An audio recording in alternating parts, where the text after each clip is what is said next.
Alright, so I've got a few different sections of soffit we need to frame out for. We've got the sloping eave coming down where the barge is. We have our boxed eave up to the timber cladding. We've got our boxed eave next to our brickwork cladding. And we've got our raking eave around under the hip end on that end. So let's start with the boxed up against the timber cladding. This is the easy section. We're just going to level from the bottom of our fascia across to the wall, level that across at both ends. We're going to check what the distance to our top of our groove is. So we'll just measure that distance up. You'll notice I've put a little bit of masking tape on the wall. That'll just prevent you getting confused with all the other previous lines that are already there. So we mark that on the wall, mark it on both ends, and we flick a chalk line through.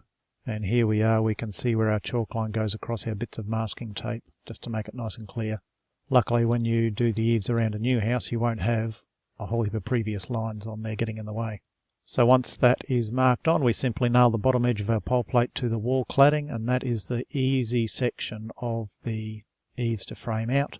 On this end, we want to just come back 40 mil because our transition piece is going to be 4.5 mil, let's call it 5 mil thick.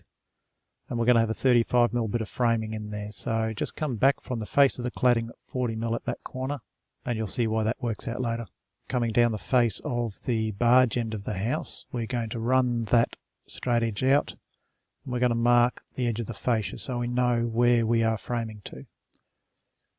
And there's that piece of timber I just mentioned is going to go in, so we're going to be just having to trim the corner of that off so that it can fit in.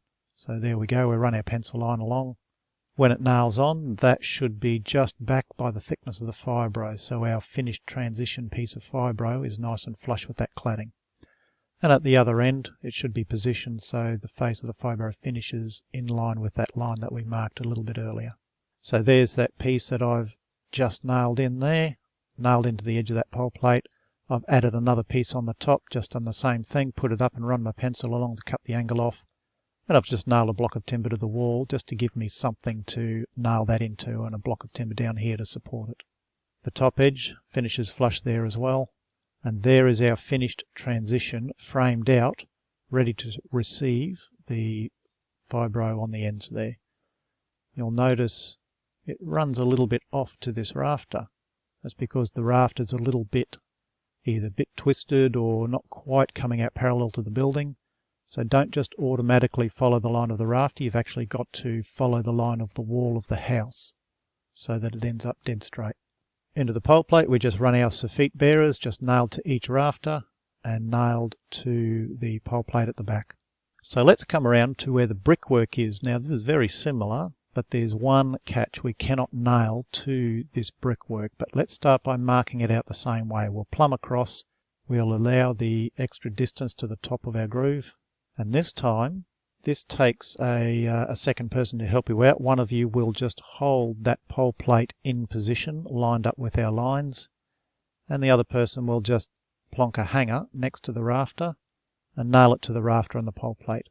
You cannot nail through the pole plate into the brickwork. Don't forget to leave it 40 mil short of the end of the brickwork for our transition framing. And then, just like normal, we run our soffit bearers across, nailed to the rafter and nailed to the pole plate. And there's our end soffit bearer in, just sitting a fibro thickness short of the brickwork. When we finish that transition out, so this is looking right in above this piece on the end here, I'm just putting whatever framework I have to in so that I can frame on top of it, so that I've got something to nail the top of my transition piece to. And there's just a little bit of extra framing in behind just to give me something to nail to. On the internal corner you might have no rafters in there or limited framing, so we just frame out whatever we have to so that our nail spacings are not further apart than they should be.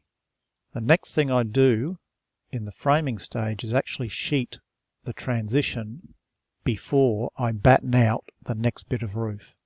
And that's because it just makes things so much easier to be able just to run a piece of framing straight down that wall. You can sheet this transition afterwards. I just find it a bit of a pain. I think it's much easier to do it first. and then just frame straight over it. Here we are coming into our raking eaves. We'll put a batten along the top there. We make sure it's nice and level and straight as it goes through, and we pack wherever we need to keep it straight. We'll throw some other soffit bearers in so that we are lining directly from the groove directly up to the bottom of that pole plate at the back. You can, if you like, rip a piece of timber down to the right thickness so that you can nail it underneath the rafter, but I find it just quicker and easier just to nail a piece beside the rafter to the right height at either end. And you'll see this piece on the edge nailed to the transition piece is all flush with our pole plate and flush with our soffit bearers. Now we're going to frame up into the corner, so I'm just going to cut a 45 degree both ways and cut it at 45 degrees on the angle of the saw, and that nails up underneath the hip rafter right into that corner there, so that when our two bits of fibre come in, they've got something to sit on going under the hip rafter. Make sure it lines up with your pole plates at the back. Pack it down if you need to, or if it's too thick, plane the top off so that it goes up high enough, just depending on what height you end up with at the back corner there. And then you can throw in any extra framing you need. If there's any spaces that are too big for the sheet to span, just add in whatever framing needs to be added in next to the corner there. Alright, let's have a look at the sloping soffit on the gable end. So this is where we started our job. There's that first transition piece we nailed in. We're going to sheet that first. And just something to mention, when I sheet that transition in, I always hang it past the framing 25mm, and that's to give a nice drip line. You'll see how that looks at the end of the job. So I've come up to the top of our gable end. I'm just going to level across just like usual. Now, because you're coming down a barge end, make sure you have your level in nice and square and plumb. Mark the underside of that, come up the required distance to the top of our groove line. I'm just going to run a chalk line all the way down there to the top of this groove line to mark the position of the underside of that soffit framing. It'll go straight across that fibre right to the top of that groove. And that gives us a position to nail this piece of timber in. So if you've got your transition flush with the cladding, then that will just slide past nice and neatly. Once that piece is running down the wall, just throw again some soffit bearers going across. You may have to add some extras down the bottom here. You'll notice there's a big empty space at this end. And that is all of the framing done for our eaves. We've got our gable end framing, we've got our boxed framing to our timber cladding, our box framing to our brickwork cladding, and we've got our framing to the raking eaves going around this corner here. Next we will deal with the soffit sheeting.